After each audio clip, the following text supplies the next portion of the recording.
దేశ రాజకీయాల్లో మరోసారి విపక్ష ఐక్యతపై చర్చ మొదలైంది. కాంగ్రెస్ పార్టీ నేతృత్వంలోని ఇండి కూటమి సోమవారం ఢిల్లీలో కీలక సమావేశం నిర్వహించడంతో రాజకీయ వర్గాల్లో ఆసక్తిని రేకెత్తిస్తుంది.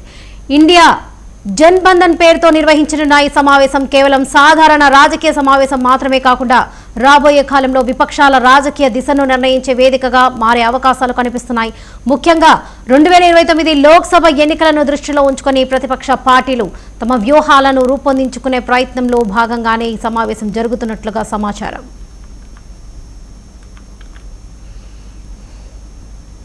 మరోవైపు ఆమ్ ఆద్మీ పార్టీ ఇప్పటికే ఇండియా కూటమికి దూరంగా ఉండనున్నట్లు ప్రకటించింది. ఢిల్లీ పంజాబ్ రాజకీయ పరిణామాల నేపథ్యంలో కాంగ్రెస్ తో ఉన్న విభేదాలు ఈ నిర్ణయానికి కారణమయ్యాయని రాజకీయ వర్గాలు చెబుతున్నాయి. దీంతో ప్రతిపక్ష ఐక్యతపై మరోసారి ప్రశ్నలు తలెత్తుతున్నాయి. అయినప్పటికీ మిగిలిన పార్టీలు మాత్రం కూటమి బలోపేతంపై దృష్టి సారిస్తున్నట్లు సమాచారం.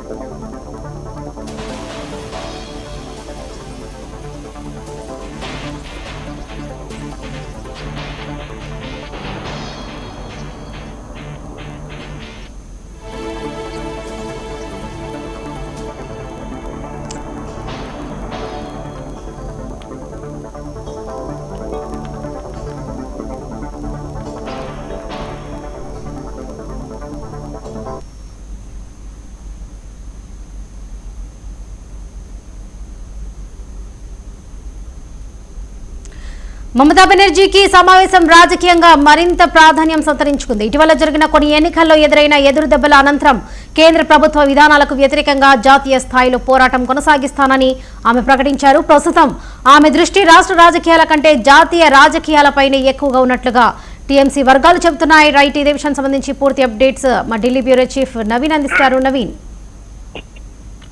ఇండియా కూటమి కీలక సమావేశం చెప్పుకోవచ్చు. ఎందుకంటే పశ్చిమ బెంగాల్లో టీఎంసీ ఓటమి తర్వాత ఈ రోజు ఇండియా కూటమి సమావేశం జరుగుతుంది. నిన్న రాత్రి ఢిల్లీకి మమతా బెనర్జీతో పాటు అభిషేక్ బెనర్జీ ఇద్దరు కూడా ఢిల్లీకి కూడా చేరుకునేటువంటి పరిస్థితి జరుగుతుంది. అయితే ఢిల్లీ చేరుకున్న తర్వాత అరవింద్ కేజ్రీవాల్ తో కూడా మమతా బెనర్జీ భేటీ అయినటువంటి పరిస్థితి జరుగుతుంది. అయితే ముఖ్యంగా దేశం జరుగుతున్నటువంటి పరిస్థితులు, బీజేపీ వ్యవహరిస్తున్నటువంటి తీరుకు సంబంధించినటువంటి అంశాలపైనే అరవింద్ కేజ్రీవాల్ తోటి మమతా బెనర్జీ చర్చించినటువంటి పరిస్థితి జరుగుతుంది. అయితే ఈ రోజు జరగబోయేటువంటి ఇండియా కూటమి సమావేశం మాత్రం ఇటు డిఎంకే పార్టీ హాజరు కావట్లేదని చెప్పేసి కూడా వారు ఒక ప్రకటన కూడా విడుదల చేసినటువంటి పరిణామం కనిపిస్తుంది. అయితే మరోవైపు ఇటు అరవింద్ కేజ్రీవాల్ కూడా ఈరోజు జరగబోయేటువంటి ఈ సమావేశం కూడా హాజరు కామని చెప్పేసి కూడా ముఖ్యంగా అరవింద్ కేజ్రీవాల్ కూడా చెప్పినటువంటి పరిస్థితి జరుగుతుంది. మిగతా 23 పార్టీలకు సంబంధించినటువంటి నేతలు కూడా ఢిల్లీకి చేరుకున్నారు. వీరందరూ కూడా ఈ యొక్క సమావేశంలో భేటీ అయ్యేటువంటి అవకాశం కనిపిస్తుంది. ముఖ్యంగా పశ్చిమ బెంగాల్ సంబంధించినటువంటి అంశాలపైనే కీలకంగా చర్చించేటువంటి అవకాశం కనిపిస్తుంది. మరోవైపు నీట్ సంబంధించినటువంటి ఆ పేపర్ లీకేజ్ సంబంధించినటువంటి అంశాలపైనే ఇండియా కూటమి నేతలు కూడా చర్చించేటువంటి అవకాశం కనిపిస్తుంది. మరోవైపు వచ్చే లోక్సభ ఎన్నికల్లో టార్గెట్ గా ఇండియా కూటమి సమావేశం జరుగుతుందనేది కూడా మనకి సమాచారం అందుతుంది. ఎట్టి పరిస్థితుల్లో వచ్చే ఎన్నికల్లో లోపు ఇటు కాంగ్రెస్ పార్టీ ఇంకా బలబద్ధం కావాలి, ఉన్నటువంటి గ్రౌండ్ లెవెల్లో పూర్తి స్థాయిలో అందరూ కలిసికట్టుగా ముందుకు కూడా వెళ్ళాలని చెప్పేసి కూడా ఆ కూటమి నేతలు కూడా చర్చించేటువంటి అవకాశాలు కూడా సమాచారం ఉంటుంది. Right Naveen, thank you.